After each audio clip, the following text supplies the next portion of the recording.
মিরপুরে কেমিক্যাল গোডাউনে আগুনে নিহত ৯, দগ্ধ আরও ৮ জন। রাসায়নিক নিষ্ক্রিয়করণ সহ উদ্ধার অভিযানে দমকলের ১২ ইউনিট।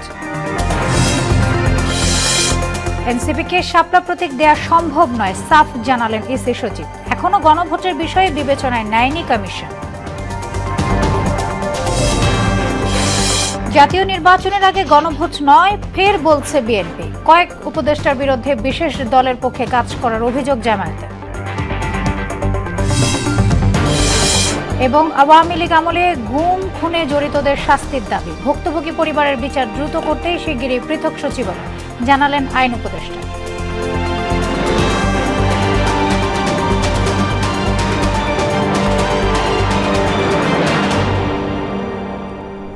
আসসালামু আলাইকুম, সবাইকে মোহনা সংবাদে স্বাগত। শুনছিলেন শিরোনাম, আর পুরোটা সংবাদ জুড়ে আছি আমি সোনিয়া ইসলাম। মিরপুরের শিয়ালবাড়ি এলাকায় কেমিক্যাল গোডাউনে আগুনের ঘটনায় এখন পর্যন্ত ৯ জন নিহত, ৮ জন দগ্ধ হয়েছে। দুপুর 12:15টার দিকে আগুনের সূত্রপাত হয় বলে জানান ফায়ার সার্ভিস ও সিভিল ডিফেন্স অধিদপ্তরের পরিচালক লেফটেন্যান্ট কর্নেল মোহাম্মদ তাজুল ইসলাম চৌধুরী। ইতিমধ্যে গোডাউনের রাসায়নিক নিষ্ক্রিয়করণ শুরু করেছে ফায়ার সার্ভিস। আরও জানাচ্ছেন নাহিদ সিরাজি নিমি। রাজধানীর ঘনবসতি এলাকা মিরপুরের রূপনগর আবাসিকের শিয়ালবাড়ির একটি কেমিক্যাল গোডাউনে বেলা 12:15টার দিকে এ আগুনের সূত্রপাত হয়।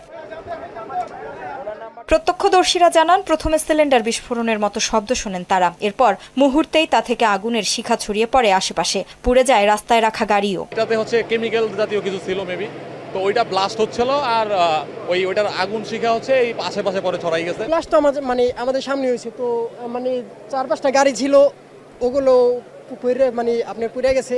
তো 2-3 মোটরসাইকেল ছিল, ওইগুলো গেছে পুড়ে। ভিতরে লোক আছে, যেমন আমারই একটা ভাই একটা বোন ভিতরে।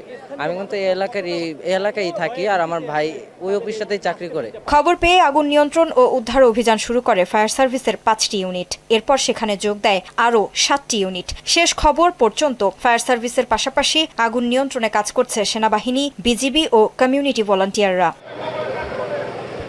ফায়ার সার্ভিসের operations director lieutenant colonel Tajul Islam Chowdhury বলেন, গোডাউনে 7 থেকে 8 ধরনের দাহ্য কেমিক্যাল থাকায় এখন তা নিষ্ক্রিয়করণ চলছে।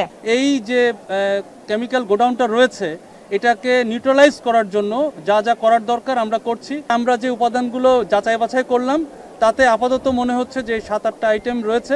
উদ্ধার কাজে গোডাউন মালিকের কোনো সহযোগিতা পাননি বলেও অভিযোগ করেন তাজুল ইসলাম। কোনো ফোন অথবা কোনো ব্যক্তিকেই ফোনে পাওয়া যাচ্ছে না। নাহিদ সিরাজি নিম্মি, মোহনা সংবাদ, ঢাকা। দর্শক, সেখানকার সবশেষ খবর জানাতে আমাদের সাথে যুক্ত হচ্ছেন আমাদের সহকর্মী এসএস সেলিম। সেলিম, আপনি তো অগ্নিকাণ্ডের ওই স্থানে আছেন, এই মুহূর্তে কি দেখছেন, সেখানকার অবস্থা জানাবেন।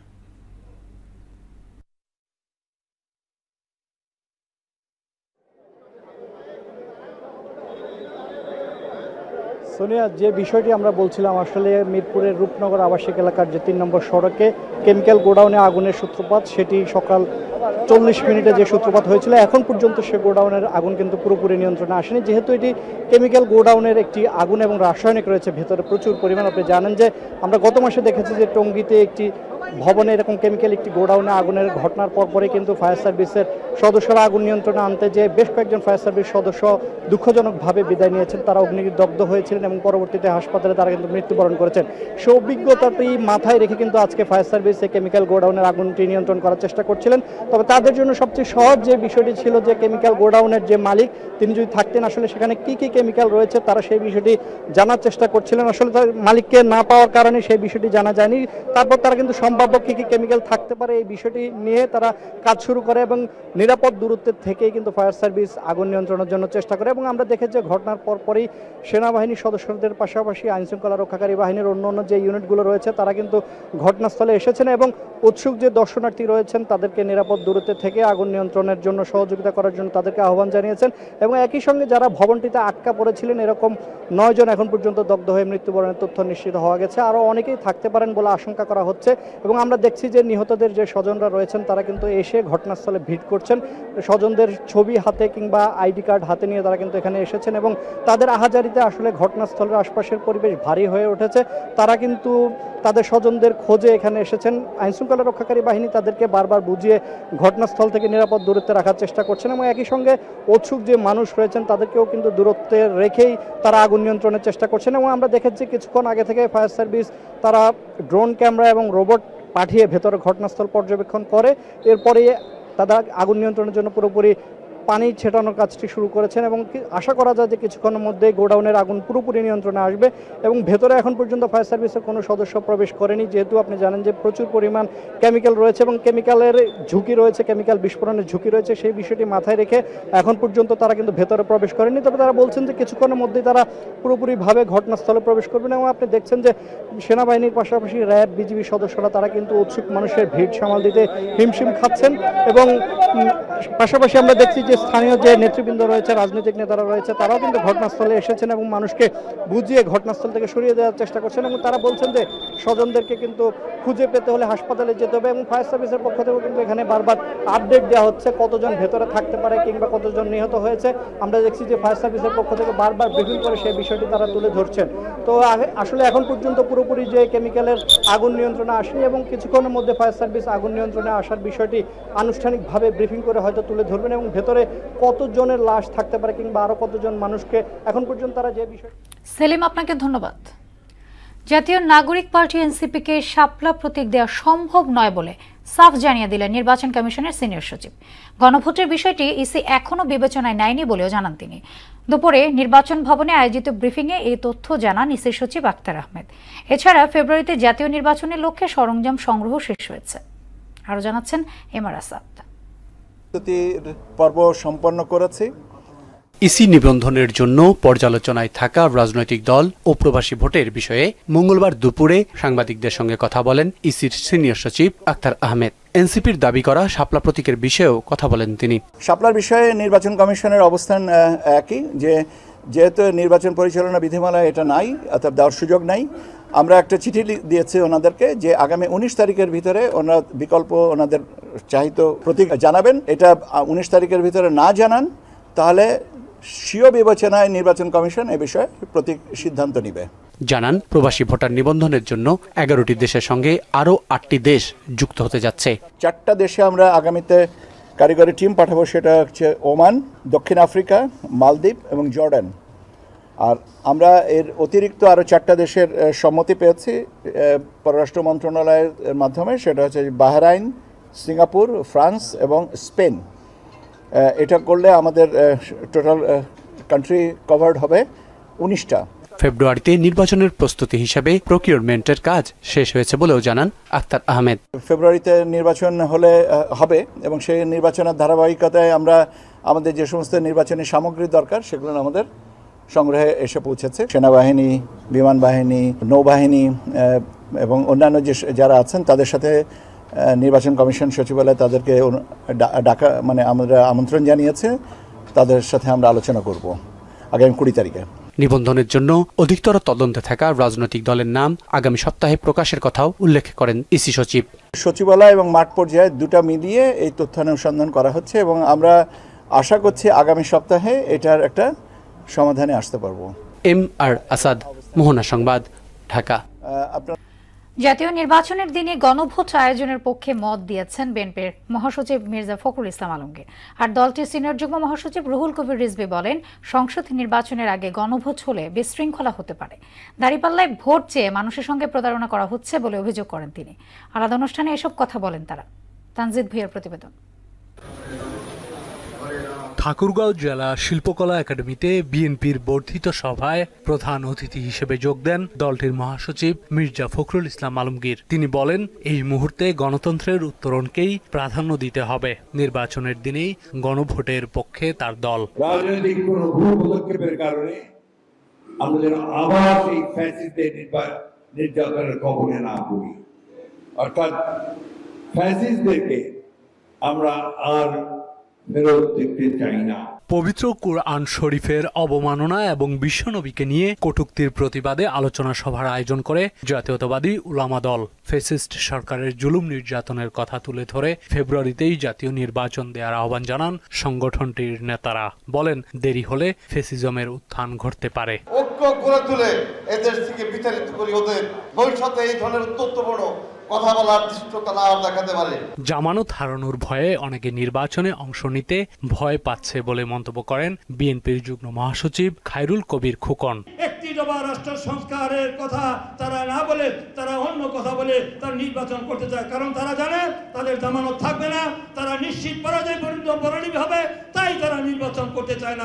জামায়াত দেশের জনগণের উপর পিআর চাপিয়ে দিয়ে নানামুখী সংকট সৃষ্টির ষড়যন্ত্র করছে বলে অভিযোগ করেন দলটির সিনিয়র যুগ্ম মহাসচিব রুহুল কবির রিজভী। যদি নভেম্বরে গণভোট করেন এইটার জন্য যে প্রস্তুতি, তাহলে আপনার জাতীয় নির্বাচন, সংসদ নির্বাচন, তার জন্য প্রস্তুতি, এটা তো এক ধরনের বিশৃঙ্খলা তৈরি হবে। তিনি বলেন, ক্ষমতায় যাওয়ার লোভে ইসলামের মূলনীতির বাহিরে গিয়ে আওয়ামী লীগের উপর ভর করছে জামায়াত। এছাড়া দেশকে অস্থিতিশীল করতে নিত্য নতুন ইস্যু তৈরি করছে দলটি। আওয়ামী লীগের প্রতি তাদের লেজ ধরে চলতে তারা খুব ভালোবাসে। এখনো আমার মনে হয় যে তারা আওয়ামী লীগের ভোটটা নেওয়ার জন্য নানা ধরনের কায়দা কানুন, কৌশল প্রকৌশল তারা চালিয়ে যাচ্ছেন বলে আমার কাছে মনে হয়। ভোট দিলে বেহেশতে যাওয়া সহজ হবে এমন প্রচারণা চালিয়ে জনগণের সঙ্গে প্রতারণা করা হচ্ছে বলেও অভিযোগ করেন বিএনপির সিনিয়র যুগ্ম মহাসচিব। ইসলামের একটি নতুন ধারা তৈরি হচ্ছে, মওদুদিবাদ। এটা এই দেশের মানুষ কখনোই মানবে না। তানজিদ ভুইয়া, মোহনা সংবাদ, ঢাকা। সম্ভব।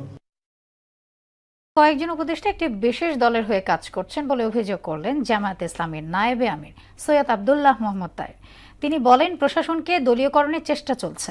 অন্তর্বর্তী সরকার একটি রাজনৈতিক দলের ফাঁদে পড়েছে বলে জানান দলটির মহানগর দক্ষিণের আমির নুরুল ইসলাম বুলবুল।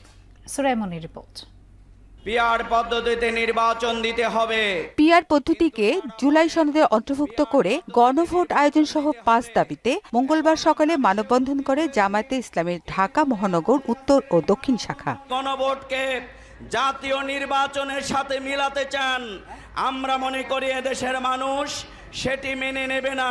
এতে জামাত নেতারা বলেন, অন্তর্বর্তী সরকার এখন আর নিরপেক্ষ নয়, তারা বিশেষ দলের হয়ে কাজ করছে। পিআর পদ্ধতিতে নির্বাচনের ব্যবস্থা না করলে পরবর্তীতে প্রধান উপদেষ্টার বাসভবন ঘেরাও করা হবে। ডক্টর ইউনূস সাহেবকে জিজ্ঞাসা করতে চাই, আপনার সরকার অন্তর্বর্তীকালীন সরকার কিন্তু কোনো সাংবিধানিক সরকার নয়। জামায়াতের নায়েবে আমির সৈয়দ আব্দুল্লাহ মোহাম্মদ তাহের বলেন, একটি দলের পরামর্শে প্রশাসনের দলীয়করণ করা হচ্ছে।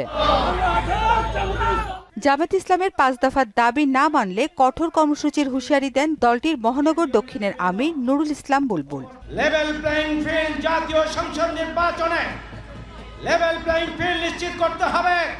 আইন শৃঙ্খলা বাহিনীর নিরপেক্ষ ভূমিকা, জনপ্রশাসন এবং অন্তর্বর্তীকালীন সরকারের নিরপেক্ষ ভূমিকা নিশ্চিত করতে হবে।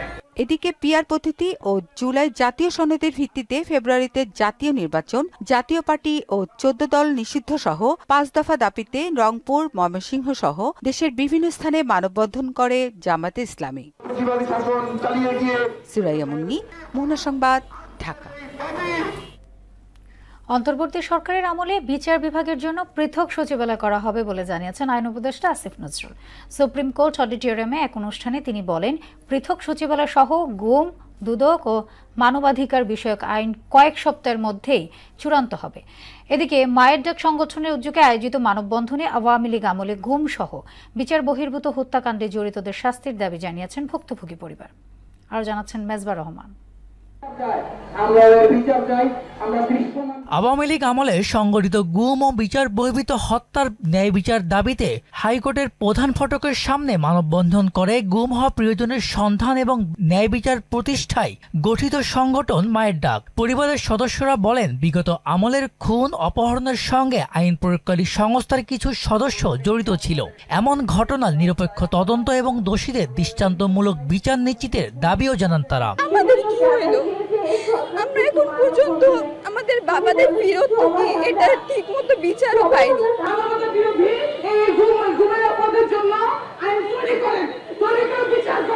যারা এই চরম মানবাধিকার লঙ্ঘনের সাথে ছিলেন এখনো কেন তাদেরকে সুরক্ষা দেওয়া হচ্ছে?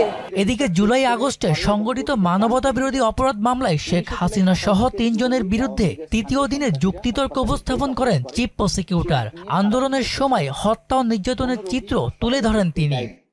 সেদিন তারা হাসপাতালে কোনো অ্যাম্বুলেন্স ঢুকতে দেয়নি। কুষ্টিয়ায় ৬ জনকে হত্যার ঘটনায় জাসদ সভাপতি হাসানুল হক ইনুর বিরুদ্ধে অভিযোগ গঠনের পরবর্তী শুনানি ২৩ অক্টোবর নির্ধারণ করেছেন ট্রাইব্যুনাল। এছাড়া আওয়ামী লীগ নেতা মাহবুব উল আলম হানিফ সহ ৪ আসামিকে হাজির করতে পত্রিকায় বিজ্ঞপ্তি প্রকাশের নির্দেশ দেয়া হয়েছে।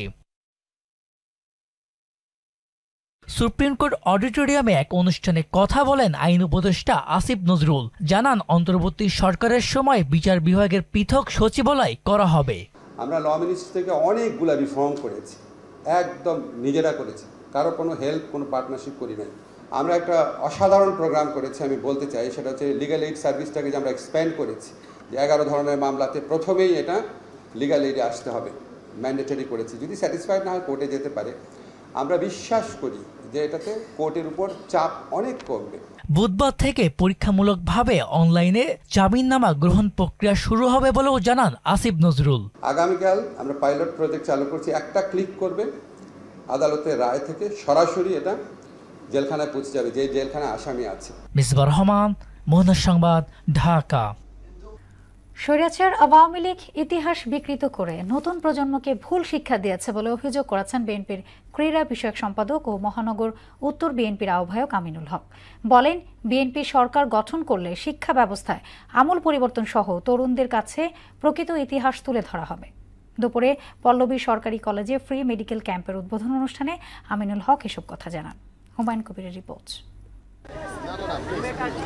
পল্লবী সরকারি কলেজ ছাত্রদল আয়োজিত বিনামূল্যে চিকিৎসা সেবা, ঔষধ বিতরণ ও স্বেচ্ছায় রক্তদান কর্মসূচির উদ্বোধন করেন ঢাকা মহানগর উত্তর বিএনপির আহ্বায়ক আমিনুল হক। এতে মহানগর পশ্চিম ছাত্রদলের নেতারা সহ প্রতিষ্ঠানটির শিক্ষার্থীরা অংশ নেন। মহানগর পশ্চিম ছাত্রদলের সাধারণ সম্পাদক আকরাম আহমেদের অভিযোগ, নিষিদ্ধ ছাত্রলীগ প্রতিটি শিক্ষা প্রতিষ্ঠানে ত্রাসের রাজত্ব কায়েম করেছিল।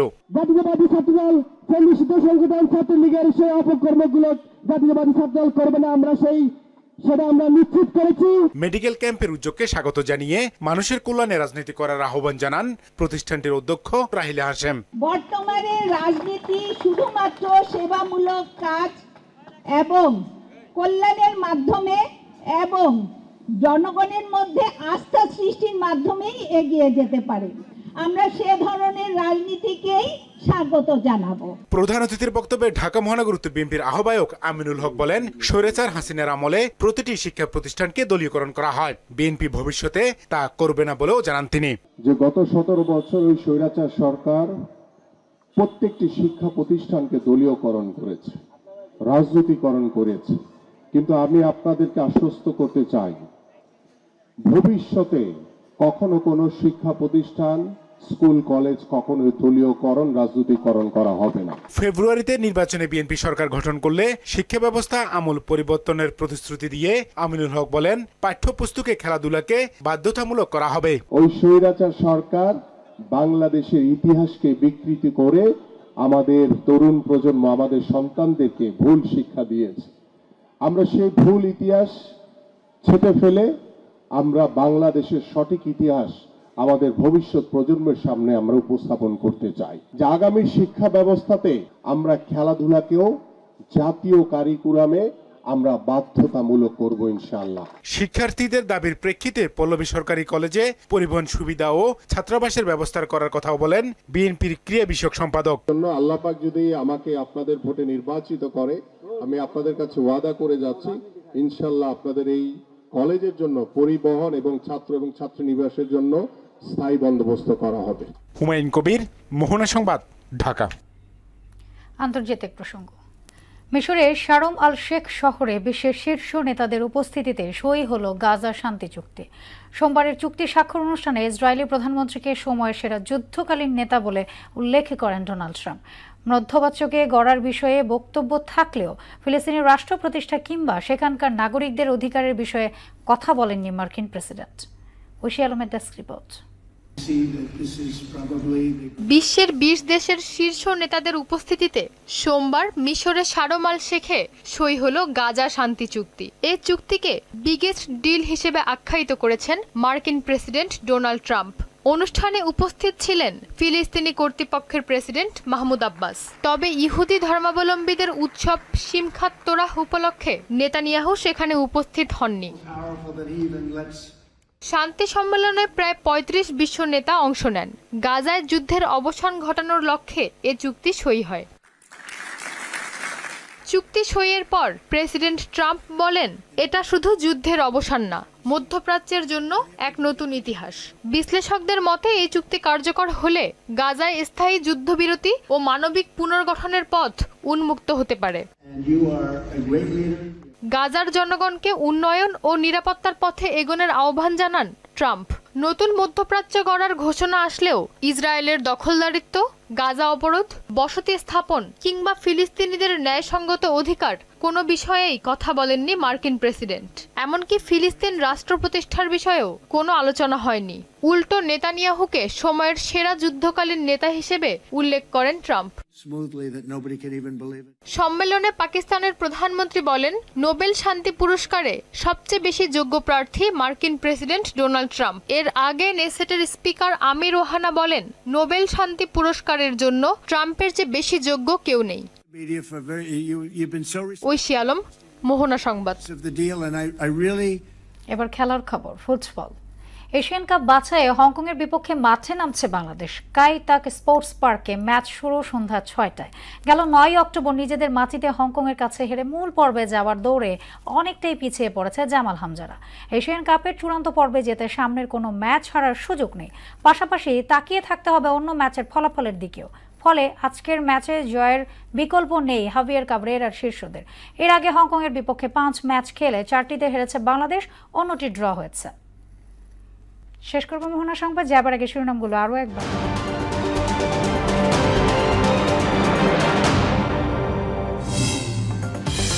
মিরপুরে কেমিক্যাল গোডাউনে আগুনে নিহত 9, দগ্ধ আরও 8 জন। রাসায়নিক নিষ্ক্রিয়করণ সহ উদ্ধার অভিযানে দমকলের 12 ইউনিট।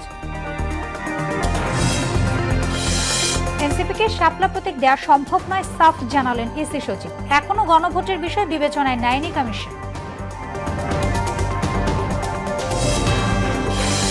জাতীয় নির্বাচনের আগে গণভোট নয়, ফের বলছে বিএনপি। কয়েক উপদেষ্টার বিরুদ্ধে বিশেষ দলের পক্ষে কাজ করার অভিযোগ জামায়াতের। এবং আওয়ামী লীগ আমলে গুম খুনে জড়িতদের শাস্তির দাবি। ভুক্তভোগী পরিবারের বিচার দ্রুত করতে শিগগিরই পৃথক সচিবালয়ে জানালেন আইন উপদেষ্টা।